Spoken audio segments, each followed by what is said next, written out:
मध्य प्रदेश के रीवा जिले के एक गांव में कच्चे मिट्टी का बना हुआ एक घर है जिसकी छत पर खपड़ैल से छाया गया था। उस घर में मुश्किल से 2 कमरे थे। एक में मोहन और उसकी पत्नी लक्ष्मी दोनों साथ में रहा करती थी और दूसरे कमरे में मोहन के 3 बच्चे और मोहन के पिताजी और माँ, ये दोनों 3 बच्चों के साथ रहा करते थे। जगह कम थी लेकिन उसमें ही परिवार पूरा खुशहाल था। लगभग रात का समय था, 8 से 9 बज रहा था। पूरा परिवार खाना पीना खा करके सोता है। इसी बीच जब पूरा परिवार सो जाता है तो रात में लक्ष्मी दौड़ते हुए अपने कमरे से बाहर निकलती है, चिल्लाना शुरू कर देती है कि मेरे पति को मेरे सास ससुर ने मार दिया है। अब जैसे ही ये उसकी आवाज़ रात में गूंजती है, आस पड़ोस के लोग, गांव वाले सभी धीरे धीरे इकट्ठा हो जाते हैं। लोगों को समझ में नहीं आता कि आखिर इतना खुशहाल परिवार इतने अच्छे तरीके से रह रहा, अचानक से मोहन की मौत कैसे हो सकती है। इसी बीच गांव का ही कोई व्यक्ति पुलिस को सूचना दे देता है। पुलिस की पूरी टीम पहुंच जाती है। पुलिस मोहन की लाश को अपने कब्जे में लेती है। कब्जे में लेकर के उसे पोस्टमार्टम के लिए भेजती है तो पता लगता है पोस्टमार्टम रिपोर्ट में कि मोहन की गला दबाने के कारण मौत हुई है।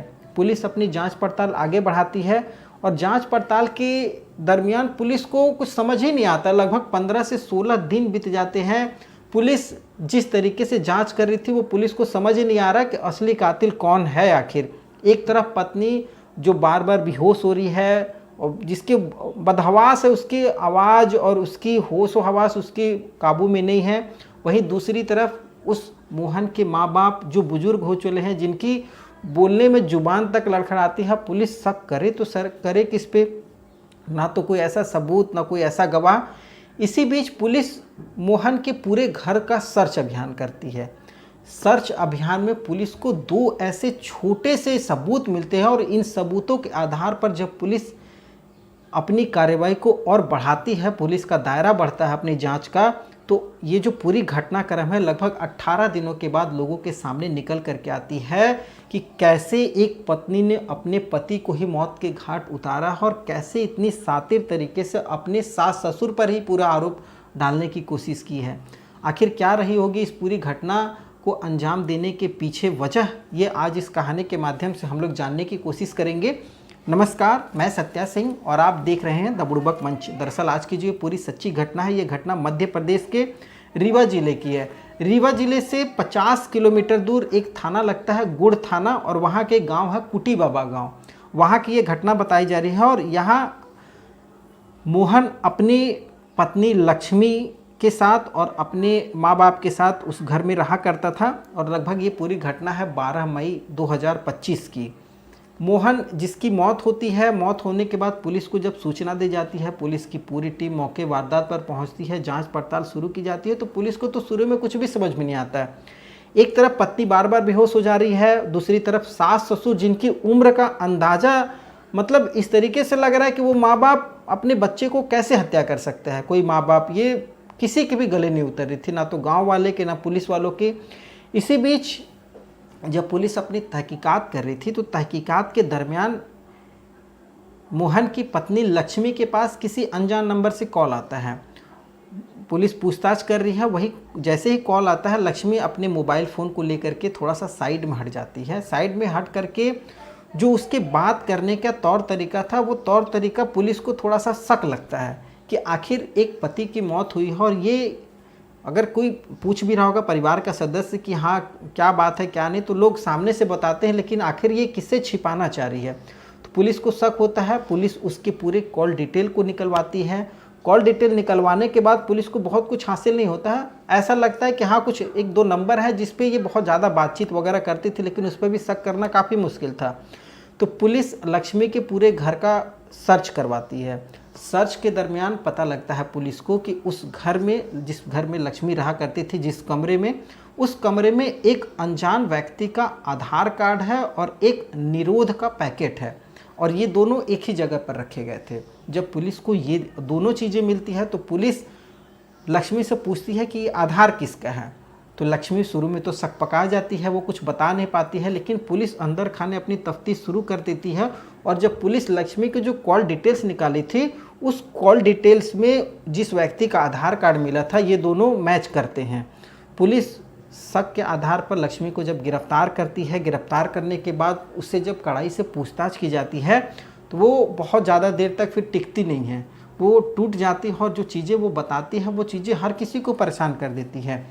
लक्ष्मी कहती है लगभग उसकी और मोहन की शादी 14 साल पहले हुई थी। परिवार में सब कुछ सही चल रहा था, लेकिन लक्ष्मी की जो हरकतें थी वो मोहन को और मोहन के माँ बाप को थोड़ी सी अच्छी नहीं लगती थी, क्योंकि लक्ष्मी का रवैया था दूसरे मर्दों के प्रति बहुत जल्दी आकर्षित होने का। वो हमेशा गैर मर्दों के प्रति आकर्षित रहती थी। उसे अपने पत्नी में इस तरीके और उसे अपने पति में इस तरीके का आकर्षण नज़र नहीं आता। वो अपने पति को उन निगाहों से नहीं देखा करती थी। ये चीज़ें जो थी मोहन और उसके माँ बाप को पता लगती थी, लेकिन वो करते भी क्या करते, वो कई बार समझाने की कोशिश करते हैं, लेकिन लक्ष्मी मानने को तैयार नहीं होती है। धीरे धीरे करते करते लक्ष्मी के 3 बच्चे हो जाते हैं, जिसमें एक काजल होती है जिसकी लगभग अभी उम्र 12 वर्ष है, एक लड़का है तेजभान जिसकी उम्र 10 वर्ष है, और एक छोटी लड़की है जिसकी उम्र 5 वर्ष है, उसका नाम है कुसुम। 3 बच्चे हो जाते हैं, लेकिन लक्ष्मी की जो हरकतें थी वो समय के साथ और बढ़ती चली जाती है, और इसी बीच वो राकेश केवट नाम के व्यक्ति के संपर्क में आ जाती है। वो राकेश केवट के संपर्क में जैसे ही आती है वो उसके पीछे दीवानी हो जाती है। लक्ष्मी कहती है मैं उसके लिए जान तक भी दे सकती हूँ, वो मेरा सबसे बड़ा प्रेमी है। पुलिस पूछताछ में ये खुलासा वो करती है, और मोहन के लिए ही मैंने इस पूरी घटना को अंजाम दिया है। इसके लिए उसने बताया कि मैंने सौरभ जो हत्याकांड हुआ था, नीले ड्रम वाला मामला, उस मामले में जिस तरीके से प्रेमिका ने अपने प्रेमी के लिए वो सारी हदें पार कर दी, उस चीज़ों को लेकर के मैं उससे प्रभावित हुई थी, और उसी तरीके का मैं भी अपने प्रेमी से प्यार करती हूँ। ये लक्ष्मी का कहना है पुलिस से।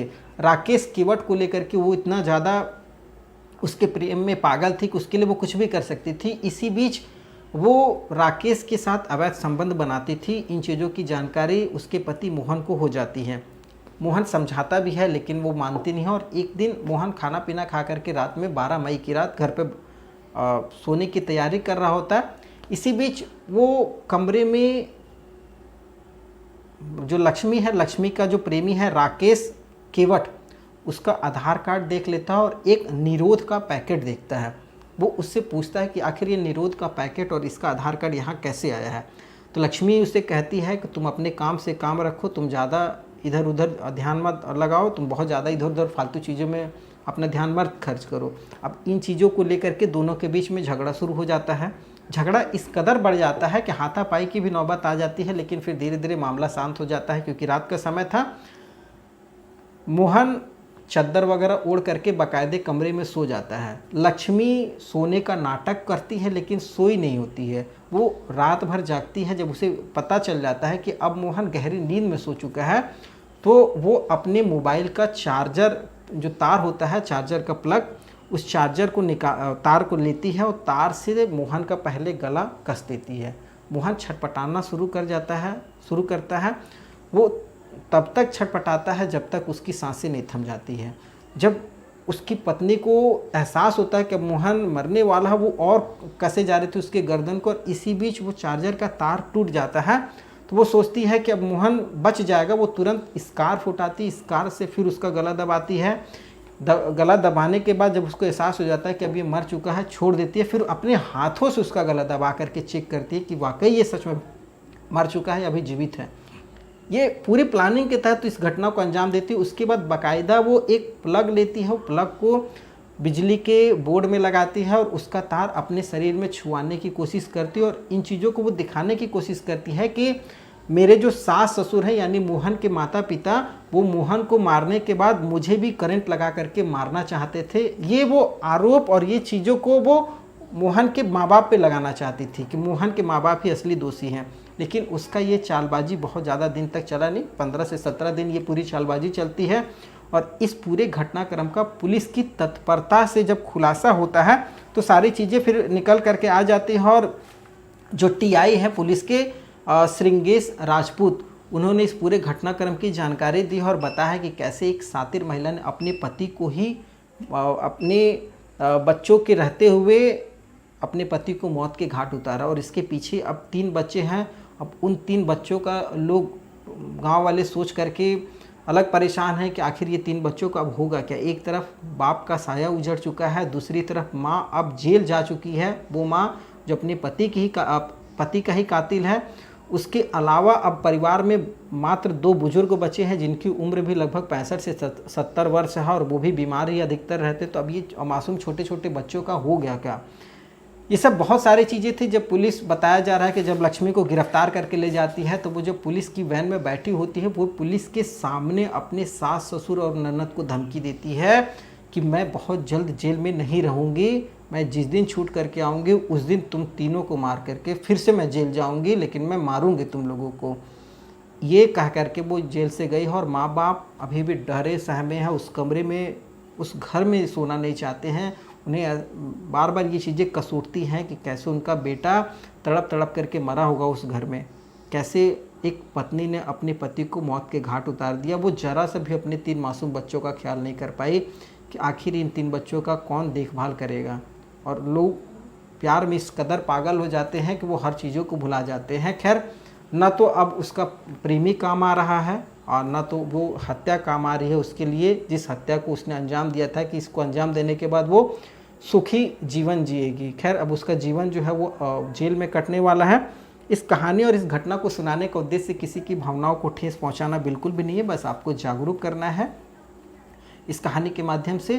खैर, आप क्या सोचते हैं इस पूरी घटना को लेकर के, आपके क्या विचार हैं वो हमें कमेंट के माध्यम से बता सकते हैं। कहानी पसंद आई होगी तो छोटा सा रिक्वेस्ट है, चैनल को सब्सक्राइब जरूर कर लीजिएगा।